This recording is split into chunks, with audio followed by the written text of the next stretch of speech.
আসসালামু আলাইকুম প্রিয় দর্শক, আজ আমরা আলোচনা করব এমন একজন নবী সম্পর্কে যার নাম কোরআনে মাত্র 2 জায়গায় এসেছে, কিন্তু তার মর্যাদা অত্যন্ত উচ্চ। তিনি হলেন হজরত ইদ্রিস আলাইহিসসালাম। অনেক আলেমের মতে তিনি মানব ইতিহাসের অন্যতম জ্ঞানী ব্যক্তি ছিলেন। তাকে নিয়ে অসংখ্য ঐতিহাসিক বর্ণনা পাওয়া যায়। তো হজরত ইদ্রিস আলাইহিসসালামের জীবনের সমস্ত উল্লেখযোগ্য ঘটনা এই একটি ভিডিওর মাধ্যমে আমরা জেনে নেব ইনশাআল্লাহ, যেটা হয়তো আপনার আগে জানা ছিল না। হজরত ইদ্রিস আলাইহিসসালামের বংশ পরিচয়। ইসলামী ইতিহাসবিদদের মতে ইদ্রিস আলাইহিসসালাম ছিলেন আদম আলাইহিসসালামের কয়েক প্রজন্ম পরের মানুষ। বেশিরভাগ ইতিহাসবিদের মতে তার নাম ছিল আখনুখ। প্রচলিত বংশধারা অনুযায়ী হজরত আদম আলাহিসাল্লামের ছেলে শীষ আলাহিসাল্লামের বংশে আনুশ, কিনান, মাহালাইল, ইয়ারিদ, এরপর ইদ্রিস আলাহিসাল্লাম আসেন। যদিও এই বংশতালিকার বিস্তারিত অংশ কোরআনে নেই, বরং ইতিহাস গ্রন্থে এসেছে। দুনিয়ার প্রথম মানব ছিলেন হজরত আদম আলাহিসাল্লাম, আর সেই আদম আলাহিসাল্লামের অনেকগুলো ছেলের মধ্যে একজন ছিলেন শীষ আলাহিসাল্লাম। সেই শীষ আলাহিসাল্লামও নবী ছিলেন। আর শীষ আলাহিসাল্লামের বংশধরদের মধ্যে পরবর্তীতে ইদ্রিস আলাহিসাল্লাম এসেছিলেন। কেন তার নাম ইদ্রিস?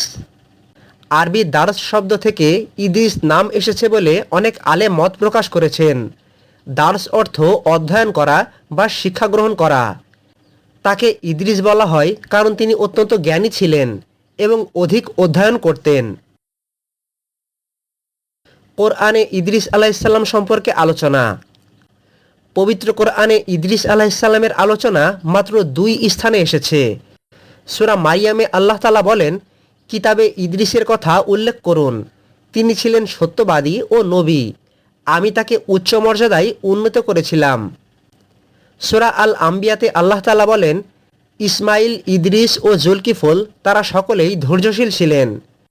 এই 2টি আয়াত থেকেই হজরত ইদ্রিস আলাইহিসসালামের মর্যাদা সম্পর্কে অনেক কিছু জানা যায়। মানুষকে দাওয়াত দেওয়ার ঘটনা। আল্লাহ তাআলা হজরত ইদ্রিস আলাইহিসসালামকে সিদ্দিক বলেছেন। সিদ্দিক মানে অত্যন্ত সত্যবাদী।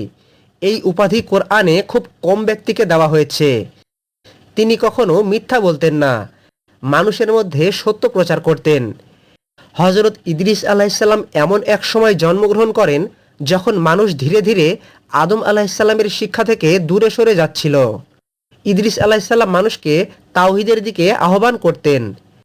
ইতিহাসবিদদের মতে ইদ্রিস আলাহিসাল্লামের যুগে মানুষের সংখ্যা অনেক বেড়ে গিয়েছিল, সমাজে অন্যায় বেড়ে গিয়েছিল, নৈতিক অবক্ষয় দেখা দিয়েছিল। কিছু মানুষ আদম আলাহিসাল্লামের শিক্ষা ভুলে যেতে শুরু করেছিল। এই অবস্থায় ইদ্রিস আলাহিসাল্লাম এসে মানুষকে আল্লাহ তাআলার পথে ডাকতেন। তিনি বলতেন, আল্লাহ এক, তার কোনো শরিক নেই, তার ইবাদতই একমাত্র সত্য। মানুষকে অবশ্যই গুনাহ থেকে বাঁচতে হবে এবং ন্যায় বিচার করতে হবে। ইদ্রিস আলাইহিসসালামের সিদ্দিক উপাধি। কোরআনে ইদ্রিস আলাইহিসসালামের জন্য 2টি বড় উপাধি এসেছে। সেটি হচ্ছে 1 নবী এবং 2 সিদ্দিক। সিদ্দিক মানে শুধু সত্যবাদীই নয়, বরং এমন একজন ব্যক্তি যিনি সত্যকে জানেন, বিশ্বাস করেন এবং বাস্তবে পালন করেন। এই উপাধি ছিল হজরত ইদ্রিস আলাইহিসসালামের, যেটা অত্যন্ত মর্যাদাপূর্ণ। হজরত ইদ্রিস আলাইহিসসালাম মানব ইতিহাসের একজন অন্যতম রহস্যময় নবী। কোরআনে ইদ্রিস আলাইহিসসালাম সম্পর্কে অল্প তথ্য থাকলেও সেই অল্প তথ্যই ওনার অসাধারণ মর্যাদার প্রমাণ। হজরত ইদ্রিস আলাইহিসসালাম ছিলেন অত্যন্ত সত্যবাদী, ধৈর্যশীল, জ্ঞানী এবং আল্লাহর নিকট বিশেষ মর্যাদাপ্রাপ্ত একজন নবী। জ্ঞান ও সভ্যতার প্রসার। অনেক ঐতিহাসিক বর্ণনায় উল্লেখিত আছে যে হজরত ইদ্রিস আলাইহিসসালাম ছিলেন মানব সভ্যতার একজন অগ্রদূত। হজরত ইদ্রিস আলাইহিসসালাম সম্পর্কে বলা হয় যে তিনি লেখালেখি শিখিয়েছিলেন, কলম ব্যবহার করেছিলেন, কাপড় সেলাই করেছিলেন, গণনা ও হিসাব শিক্ষা দিয়েছিলেন। ইদ্রিস আলাইহিসসালাম সম্পর্কে জানা যায় তিনি হচ্ছেন প্রথম ব্যক্তি যিনি কলম দিয়ে লিখেছিলেন। তবে এই তথ্যটি সহিহ হাদিস দ্বারা প্রমাণিত নয়, বরং এটি ইতিহাস গ্রন্থে বর্ণিত হয়েছে। কিছু বর্ণনায় আছে যে আল্লাহ তাআলা ইদ্রিস আলাইহিসসালামকে 31টি সহিফা বা গ্রন্থ দিয়েছিলেন। কিছু ঐতিহাসিক বর্ণনায় হজরত ইদ্রিস আলাইসাল্লামকে গণিতবিদ, জ্যোতির্বিদ ও জ্ঞান চর্চার প্রতিকৃত হিসেবে উল্লেখ করা হয়েছে। সেলাই করা পোশাকের ঘটনা। কিছু কিছু বর্ণনায় এসেছে যে মানুষরা আগে পশুর চামড়া ব্যবহার করত। হজরত ইদ্রিস আলাইসাল্লাম প্রথম সেলাই করা পোশাক ব্যবহার করেন। প্রতিবার সূচ ঝোঁকানোর সময় তিনি আল্লাহ তাআলার জিকির করতেন। ইসলামী ইতিহাসের কিছু গ্রন্থে এসেছে যে মানুষ আগে পশুর চামড়া ব্যবহার করত। ইদ্রিস আলাইসাল্লাম প্রথম কাপড় সেলাই করেন। এ কারণে তাকে কখনো কখনো মানব ইতিহাসের প্রথম দর্জি বলা হয়। তবে এটিও ইতিহাসভিত্তিক তথ্য। ফেরেশতাদের সঙ্গে ইদ্রিস নবীর সম্পর্ক। হজরত ইদ্রিস আলাইসাল্লাম অত্যন্ত ইবাদতকারী ছিলেন। তিনি দিনে রোজা রাখতেন, রাতে দীর্ঘ সময় ইবাদত করতেন। ইদ্রিস নবীর আমল এত বেশি ছিল যে ফেরেশতারাও বিস্মিত হতেন, এমন বর্ণনা কিছু তাফসিরে এসেছে। উচ্চ মর্যাদায় উন্নীত করা এর অর্থ, হজরত ইদ্রিস আলাইসাল্লামের জীবনের সবচেয়ে আলোচিত বিষয় হচ্ছে পবিত্র কোরআনে আল্লাহ তাআলা তার সম্পর্কে বলেছেন, আমি তাকে উচ্চ মর্যাদায় উন্নীত করেছিলাম। এর ব্যাখ্যায় আলেমদের কিছু মত রয়েছে। প্রথম মত হচ্ছে আল্লাহ তাআলা ইদ্রিস নবীকে আধ্যাত্মিকভাবে উচ্চ মর্যাদা দিয়েছেন, অর্থাৎ নবুয়ত, জ্ঞান ও সম্মানের উচ্চ অবস্থান। আর দ্বিতীয় মত হচ্ছে আল্লাহ তাআলা ইদ্রিস নবীকে আকাশে উঠিয়ে নিয়েছিলেন। মিরাজের রাতে ইদ্রিস আলাইসাল্লামের ঘটনা। সহিহ হাদিসে এসেছে যে যখন মুহাম্মদুর রাসূলুল্লাহ সাল্লাল্লাহু আলাইহি ওয়াসাল্লাম মিরাজে গিয়েছিলেন, তখন বিভিন্ন আসমানে ওনার সাথে বিভিন্ন নবীর সাথে সাক্ষাৎ হয়েছিল। তখন চতুর্থ আসমানে গিয়ে তিনি ইদ্রিস আলাইসাল্লামের সাথে সাক্ষাৎ করেন। এটি সহিহ আল বুখারী এবং মুসলিমে বর্ণিত হয়েছে। এ কারণেই অনেক আলেম মনে করেন যে উচ্চ মর্যাদায় উন্নীত করা বলতে আকাশে উন্নীত করা বোঝানো হতে পারে। ইদ্রিস আলাইসাল্লামের মৃত্যু নিয়ে বিখ্যাত ঘটনা। ঘটনাটি হচ্ছে ইদ্রিস আলাইসাল্লাম এক ফেরেশতার সঙ্গে বন্ধুত্বপূর্ণ সম্পর্ক গড়ে তোলেন। একদিন তিনি মৃত্যুদূত সম্পর্কে জানতে আগ্রহ প্রকাশ করেন, অর্থাৎ হজরত আজরাইল আলাইসাল্লাম সম্পর্কে জানতে ইচ্ছা করেন। হজরত ইদ্রিস নবী জানতে চাইলেন মানুষ কিভাবে মৃত্যুবরণ করে। এরপর ফেরেশতা ইদ্রিস আলাইসাল্লামকে আকাশে নিয়ে যান।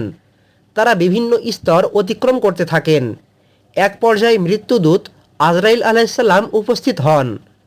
বর্ণনায় বলা হয়েছে যে মৃত্যুদূত অবাক হয়ে বলেন, আমাকে নির্দেশ দেওয়া হয়েছে চতুর্থ আসমানে ইদ্রিসের প্রাণ কবজ করতে, অথচ আমি বুঝতে পারছিলাম না যে তিনি সেখানে কিভাবে থাকবেন। ঠিক তখনই তার রূহ কবজ করা হয়। এই কাহিনীটি অত্যন্ত জনপ্রিয় হলেও সহিহ বুখারী বা মুসলিমে নেই, বরং এটি আছে তাফসির ও ইতিহাসের বর্ণনায়। তবে এই ঘটনাকে নিশ্চিত সত্য হিসাবে নয়, বরং ঐতিহাসিক বর্ণনা হিসেবে বিবেচনা করতে হবে।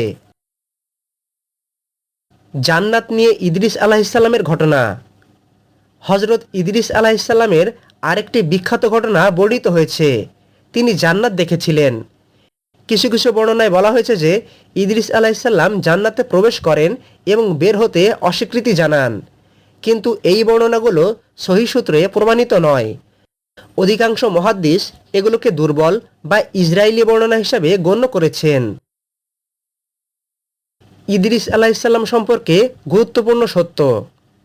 হজরত ইদ্রিস আলাইসাল্লাম সম্পর্কে যেগুলো সহিভাবে জানা যায় তা হচ্ছে, ইদ্রিস আলাইসাল্লাম নবী ছিলেন। তিনি অত্যন্ত সত্যবাদী ছিলেন। তিনি ধৈর্যশীল ছিলেন। আল্লাহ তাকে উচ্চ মর্যাদা দান করেছিলেন। মিরাজের রাতে নবী সাল্লাল্লাহু আলাইহি ওয়াসাল্লামের সঙ্গে তার সাক্ষাৎ হয়। এই বর্ণনাগুলো কোরআন ও সহিহ হাদিস দ্বারা প্রমাণিত।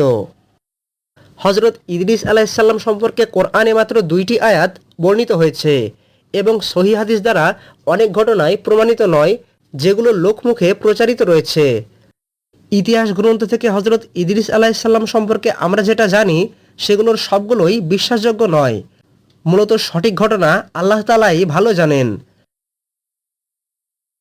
হজরত ইদ্রিস আলাইসাল্লামের শিক্ষা। হজরত ইদ্রিস আলাইসাল্লামের জীবনী থেকে আমাদের অনেক কিছু শিক্ষা নেওয়ার রয়েছে। 1. জ্ঞানের গুরুত্ব। ইদ্রিস নবীর নামই জ্ঞানের সাথে সম্পর্কিত। 2. সত্যবাদিতা। হজরত ইদ্রিস আলাইহিসসালাম সিদ্দিক উপাধি লাভ করেছিলেন। 3. ধৈর্য। কোরআনে ইদ্রিস আলাইহিসসালামকে ধৈর্যশীলদের অন্তর্ভুক্ত বলা হয়েছে। 4. ইবাদত। হজরত ইদ্রিস আলাইহিসসালাম ছিলেন ইবাদতের উজ্জ্বল উদাহরণ।